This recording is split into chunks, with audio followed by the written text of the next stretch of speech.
स्वागत है आप सभी का इस नई वीडियो पर। एक समय की बात है।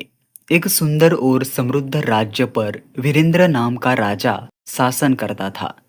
राजा बहुत बुद्धिमान था, लेकिन उसे अपनी बुद्धि पर बहुत घमंड था। उसे लगता था कि पूरे राज्य में उससे ज्यादा समझदार कोई नहीं है। दरबार के मंत्री भी हमेशा उसकी प्रशंसा करते थे, इसलिए उसका अहंकार और बढ़ता गया।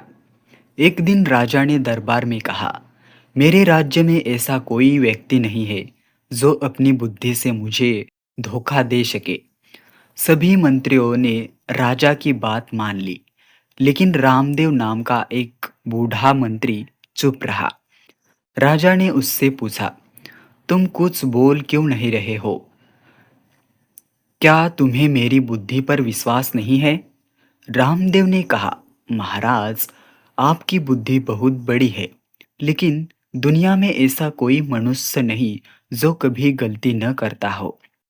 जब इंसान को अपनी बुद्धि पर बहुत घमंड हो जाता है, तब वह छोटी सी बात भी समझ नहीं पाता। राजा को यह बात पसंद नहीं आई।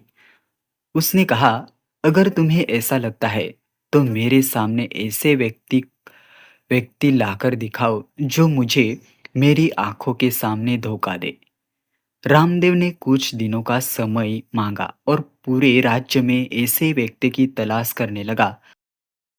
आखिरकार एक छोटे से गांव में उसकी मुलाकात माधव नाम के एक गरीब कुम्हार से हुई। माधव साधारण जीवन जीता था, लेकिन बहुत समझदार और शांत स्वभाव का था। रामदेव ने उसे राजा की बात बताई। माधव ने कहा, मैं राजा को हराने नहीं जाऊंगा, लेकिन अगर उन्हें अपनी गलती का एहसास हो जाए तो इससे पूरे राज्य का भला हो जाएगा। रामदेव माधव को लेकर राज दरबार में पहुंचा। माधव ने राजा को प्रणाम किया और अपनी थैली से एक साधारण मिट्टी का बर्तन निकाला।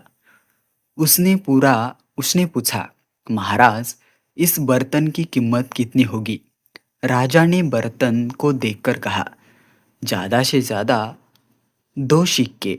माधव मुस्कुराया और बोला, महाराज, आपने इसे बाहर से देखकर उसकी कीमत तय की कर दी, लेकिन आपने यह नहीं देखा कि इसके अंदर क्या है। राजा ने सैनिक को बर्तन तोड़ने का आदेश दिया। जैसे ही बर्तन टूटा, उसमें एक चमकदार और कीमती रत्न बाहर निकला।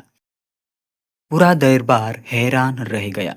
माधव ने कहा, महाराज, बाहर से साधारण दिखाई देने वाली हर चीज साधारण नहीं होती। कभी कभी असली कीमत अंदर छिपी होती है। इसी तरह किसी व्यक्ति को उसके कपड़ों या धन से, बल्कि उससे गुणों से पहचान नहीं करना चाहिए। राजा कुछ देर चुप रहा, लेकिन फिर बोला, यह तो केवल एक चाल थी। इससे यह साबित नहीं होता कि तुम मुझे धोखा दे सकते हो। माधव ने कहा, महाराज, मुझे 3 दिन का समय दे दीजिए। राजा ने अनुमति दे दी। अगले दिन माधव एक पुराना नक्शा लेकर राजा के पास आया। उसने कहा, महाराज, आपके पूर्वजों ने जंगल में एक बड़ा खजीना छुपाया है। यह उसका नक्शा है। राजा नक्शा देखकर बहुत उत्साही हो गया। राजा उसने अधिकारियों को नक्शे की जांच करवाई। नक्शा पुराना दिखाई दे रहा था, इसलिए राजा को विश्वास होने लगा कि खजाना सच में हो सकता है। अगले दिन माधव नक्शे का दूसरा हिस्सा लेकर आया। दोनों हिस्से आपस में मिले। राजा ने तुरंत सैनिकों को तैयार किया और माधव के साथ जंगल की ओर चल पड़ा। जंगल में पहुंचकर माधव ने एक पुराने पेड़ के पास की जमीन दिखाई। सैनिकों ने वहां खुदाई करना शुरू कर दिया। कुछ समय बाद उन्हें एक लोहे की पेटी मिली। राजा बहुत खुश हुआ। उसने खुद पेटी खोली, लेकिन उसमें सोने और चांदी की जगह एक आईना और एक कागज था। राजा ने कागज खोला। उस पर लिखा था, महाराज, जिस खजाने की आप तलाश कर रहे हैं, वह जमीन के नीचे नहीं बल्कि आपके मन में है। अपने अहंकार पर विजय पाना ही सबसे बड़ा खजीना है। राजा कुछ देर उस कागज को देखता रहा। उसे समझ में आया कि माधव ने उसे उसकी जल्दबाजी और अहंकार का एहसास कराया है। उसने माधव को खोजने का आदेश दिया, लेकिन माधव वहां से जा चुका था। राजा महल में लौट आया और रात भर अपने बारे में सोचता रहा। उससे समझ आया कि वह खुद को सबसे बड़ा बुद्धिमान समझता था, लेकिन एक साधारण कुम्हार ने उसे दोबारा सोचने पर मजबूर कर दिया। अगले दिन राजा ने सोमदेव को बुलाया और कहा, अब मुझे समझ में आया और है कि मेरा सबसे बड़ा दुश्मन मेरा अहंकार है। रामदेव ने कहा, महाराज, अपनी गलती पहचान लेना ही बदलाव की पहली सीढ़ी है। राजा ने उसी दिन फैसला किया कि अब दरबार में केवल उसकी प्रशंसा करने वालों को ही नहीं बल्कि महत्व दिया जाएगा, बल्कि जो उसकी गलतियां बताएगा उसकी बात भी ध्यान से सुनी जाएगी। उसने आम लोगों को के लिए भी दरबार के दरवाजे खोल दिए। गरीब किसान, मजदूर, व्यापारी और सैनिक सीधे राजा से अपनी समस्याएं बताने लगे। राजा को पता चला कि उसने राज्य में कई ऐसी समस्याएं थी जिनकी जानकारी उसे पहले नहीं मिलती थी। उसने पानी की समस्या दूर की, खराब रास्तों की मस्तर करवाई और गरीबों की सहायता के लिए नई व्यवस्था बनाई। कुछ ही समय में राज्य पहले से ज्यादा खुशहाल हो गया। लोग राजा की फिर से प्रशंसा करने लगे। लेकिन इस बार राजा को अपनी प्रशंसा का घमंड नहीं हुआ। वह कहता था, राज्य केवल राजा की बुद्धि से नहीं चलता, बल्कि जनता की मेहनत, साहस और सहयोग भी उतना ही जरूरी होता है। कुछ समय बाद राजा ने माधव को फिर एक बार में दिखाई दिया। राजा उसके पास गया और बोला, माधव, तुमने मुझे दोबारा धोखा दिया। माधव मुस्कुराकर बोला, नहीं महाराज, मैंने आपको धोखा नहीं दिया। मैंने केवल आपकी जल्दबाजी और अहंकार को आपके सामने रखा। राजा ने कहा, तुमने मुझे जीवन का सबसे बड़ा पाठ सिखाया है। माधव ने उत्तर दिया, महाराज, पाठ मैंने नहीं सिखाया, आपने अपने अनुभव से सीखा है।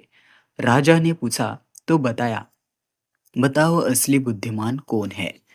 माधव बोला, जो कभी गलती नहीं करता वह बुद्धिमान नहीं होता। असली बुद्धिमान वह है जो अपनी गलती स्वीकार करता है, दूसरों की बात सुनता है और हर गलती से कुछ सीखता है। राजा ने माधव की बात हमेशा के लिए अपने मन में रख ली। उसे राज्य में स्कूल खुलवाए और बच्चों को भी यह शिक्षा देने लगा कि ज्ञान के साथ विनम्रता बहुत जरूरी है। कई वर्षों बाद राजा बूढ़ा हो गया। उसने अपने बेटे को राज्य की जिम्मेदारी दे दी।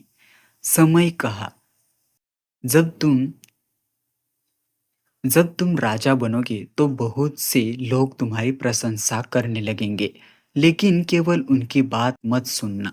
जो तुम्हारी गलती बताएं उसकी बात भी ध्यान से सुनना चाहिए। गरीब हो या अमीर, छोटा हो या बड़ा, हर व्यक्ति से कुछ न कुछ सीखा जा सकता है। खुद को सबसे बुद्धिमान समझने के बजाय हर दिन कुछ नया सीखने की कोशिश करना। उसके बेटे ने पिता की बात हमेशा याद रखी। इस तरह एक घमंडी राजा ने एक साधारण कुम्हार से जीवन का सबसे बड़ा सबक सीखा। उससे समझ आया कि धन, शक्ति और बुद्धि से ज्यादा जरूरी विनम्रता है। अहंकार इंसान को दूसरों से दूर करता है, जबकि विनम्रता उसे ज्ञान के करीब ले जाता है। इसलिए हमें कितना भी ज्ञान, पैसा या सम्मान मिले, कभी घमंड नहीं करना चाहिए, क्योंकि कई बार जीवन का सबसे बड़ा ज्ञान हमें किसी बड़े विद्वान से नहीं बल्कि एक साधारण व्यक्ति से मिल सकता है। कहानी की सीख, इस कहानी से हमें यह सीख मिलती है, खुद को सबसे बुद्धिमान समझना सबसे बड़ी भूल है। सच्चा बुद्धिमान वही है जो विनम्र रहता है, दूसरों की बात सुनता है और अपनी गलतियां से सीखता है। यह कहानी आपको कैसी लगी? अगर अच्छी लगी हो तो वीडियो को लाइक ज़रूर करें और ऐसे ही वीडियो देखने के लिए हमारे चैनल को सब्सक्राइब ज़रूर करें।